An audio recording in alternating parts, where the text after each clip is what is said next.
ஓம் சாந்தி 28/3/2025 B K. Surajbhai அவர்கள், mount Abu, Rajasthan. ஒரு விஷயத்தை பற்றி நாம் அனைவருக்கும் தெரியும். சிரேஷ்ட கர்மங்களின் பலன் பன்மடங்கு அதிகமாக நமக்கு கிடைக்கும் என்று.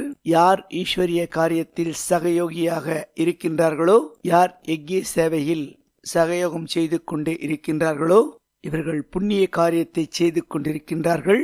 இதனுடைய பலன் பன்மடங்கு கிடைத்து கொண்டே இருக்கும். இப்பொழுது சேவை செய்தவுடனே பலனை எதிர்பார்க்க கூடாது. நாம் சேவை செய்வதை யாராவது பாராட்ட வேண்டும் என்று விரும்புவது, நமக்கு மரியாதை வேண்டும். இந்த காரியத்தை நான் செய்தேன், இதற்கு பதிலாக அதை அவர்கள் செய்ய வேண்டும் என்ற எதிர்பார்ப்பு, வசதிகளை எதிர்பார்ப்பது, இதைதான் பச்சையாக, அதாவது காயாக சாப்பிடுவது என்று கூறுகின்றோம். உண்மையில் பார்த்தோம் என்றால், காயாக சாப்பிடுவதனால் நமக்கு தொந்தரவுகள் தான் ஏற்படும். பிரதட்ச பலனை நாம் கண்டிப்பாக அடைய வேண்டும். சேவையின் பிரதட்ச பலன் என்னவென்றால், அதீந்திரிய சுகம், உள்மனதின் ஆழமான சந்தோஷம், அளவற்ற குஷி. நாம் ஒருபொழுதும் காயை சாப்பிடக்கூடாது. காரியங்களை செய்தவுடன் பிரபுவிடம் அர்ப்பணம் செய்துவிட வேண்டும். செய்பவர் செய்விப்பவர் பாபா ஆவார். அப்பொழுது அதிகமான பலன் கிடைக்கும். ஒருவேளை மரியாதை புகழ வேண்டும் என்று விரும்பினோம் என்றால் நல்ல காரியங்களை நாம் செய்ய முடியாது. இந்த விருப்பம் நம்மை பலவீனமானவர்களாக மாற்றிவிடும். ஒருவேளை இந்த ஆசைகள் பூர்த்தியானாலும் மனிதர்களுக்கு அபிமானத்தை தான் உருவாக்கும்.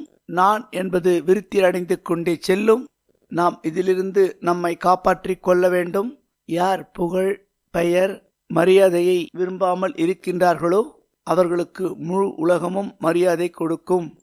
உதாரணமாக, கோவில்களில் பக்தர்கள் வரிசையில் நின்று தேவதைக்கு மரியாதை செலுத்துவார்கள். அதே போன்று மரியாதை, புகழ், பெயர் இவை அனைத்திலிருந்தும் யார் விடுபட்டு இருக்கின்றார்களோ இவர்கள் அதிகாரியாக இருப்பார்கள். உண்மையான மரியாதை அவர்களுக்கு பின்னால் நிழல் போன்று பின்தொடர்ந்து கொண்டே இருக்கும். அது மட்டுமல்லாமல் அனைவரும் வெளிப்புற தோற்றத்திலோ அல்லது அவர்களை மகிழ்விப்பதற்கோ மரியாதை கொடுக்க மாட்டார்கள். அவர்களை உண்மையான மனதுடன் மரியாதையை கொடுத்து, தன்னை மிகவும் சாதாரணமானவர்கள், இவர்கள் மிகவும் உயர்ந்தவர்கள் என்ற அனுபவத்தை செய்வார்கள். வாருங்கள், காயை சாப்பிடுவதை தியாகம் செய்வோம். புண்ணிய காரியத்தை அதிகரிப்போம்.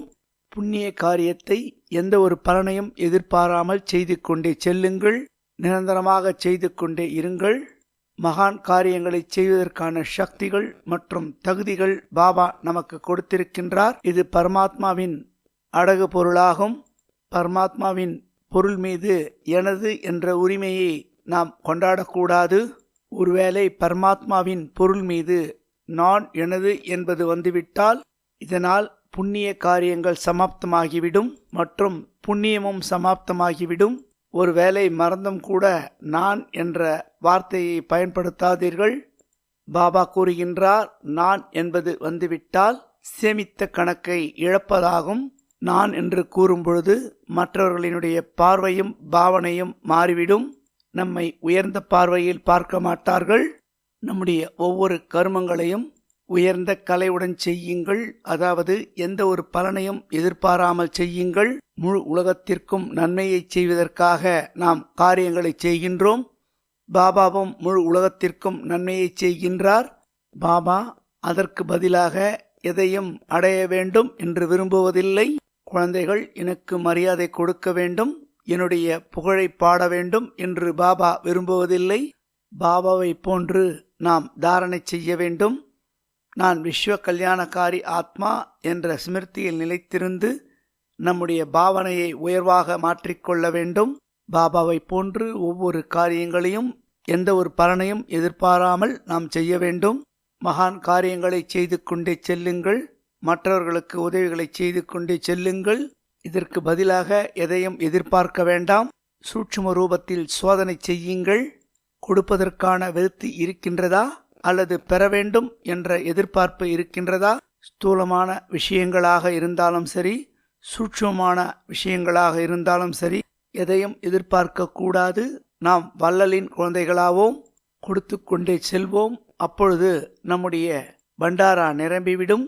இன்று முழு நாளும் இதே சோமானில் நிலைத்திருப்போம். என்னவென்றால், நான் மாஸ்டர் படைப்பவராக இருக்கின்றேன் மற்றும் வள்ளலாக இருக்கின்றேன்.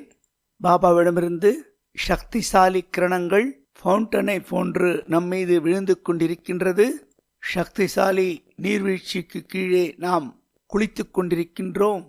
அதாவது அவருடைய கிரணங்கள் நம்மீது முழுமையாக விழுந்து கொண்டிருக்கின்றது என்ற அனுபவத்தை செய்து கொண்டே இருங்கள். ஓம் சாந்தி.